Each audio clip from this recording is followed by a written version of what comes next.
আসসালামু আলাইকুম। আজকে একটা হাদিস দেখলাম, তো আশ্চর্যজনক। তো এই বিষয়টা আমাদের প্রত্যেকের পরিবারেই এসব বিষয়টা ঘটে। যারা দুর্বল তাদের উপরে খোঁটা দেওয়া এসবই হয়।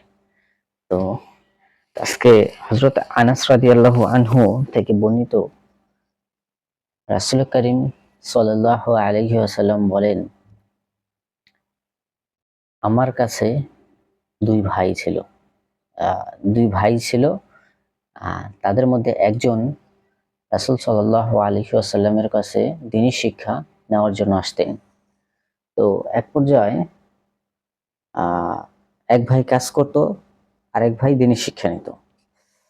তো এখন যেই ভাই কর্ম করত তিনি আইসা রাসূল সাল্লাল্লাহু আলাইহি ওয়াসাল্লামের কাছে বিচার দিলেন, আ আ ইয়াও নবী, আপনি কাছে আমার ভাই খুবই অলস, আপনার কাছে এসে বসে থাকে। কাজ করে না, কর্ম করে না। তো এই বিষয়টা এখন আপনি কি করবেন? ও খুবই অলস, কাজ করতে চায় না, আমার কর্ম দিয়েই ও চলে। এই মানে নানান অভিযোগ করল। তো আ পরক্ষণেই রাসূল সাল্লাল্লাহু আলাইহি ওয়াসাল্লাম বললেন, দেখো, মানুষকে যে রিজিক দান করা হয়, ঠিক আছে?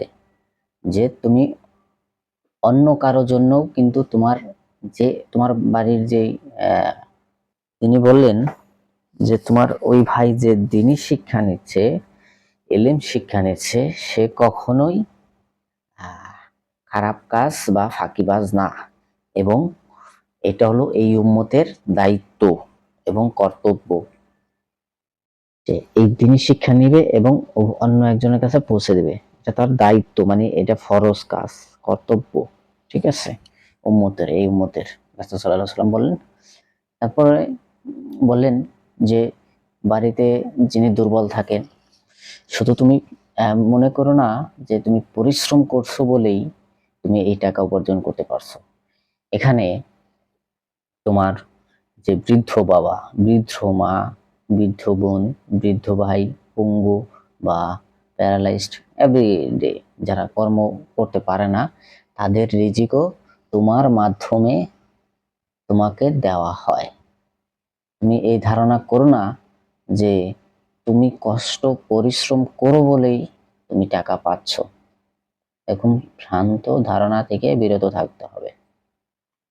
ঠিক আছে? আমরা যাতে আমাদের পরিবারে, যাদের পরিবারেই বৃদ্ধ বাবা-মা, তারপর যদি বোন থাকতে পারে, ভাই থাকতে পারে, আ ফুপুরা থাকতে পারে, তাদের উপরে কখনোই আপনি বলবেন না যে তোমাদের জন্য আমি পরিশ্রম, কষ্ট এই সেই করতে, করতে আমার লাইফ শেষ। This is the point. বুঝতে হবে যে আল্লাহ তাদের জন্যও কিন্তু রিজিক বরাদ্দ রেখেছে, সেটা আপনার মাধ্যমে। আপনি যখন একা ছিলেন তখন আপনার রিজিক আপনার হাত থেকে আসতো। তারপর আপনি স্ত্রী বিয়ে করলেন, স্ত্রীর রিজিক আপনার হাত থেকে আসতেছে। সন্তানরা হচ্ছে, তাদের রিজিকও আপনার হাত থেকে আসতেছে।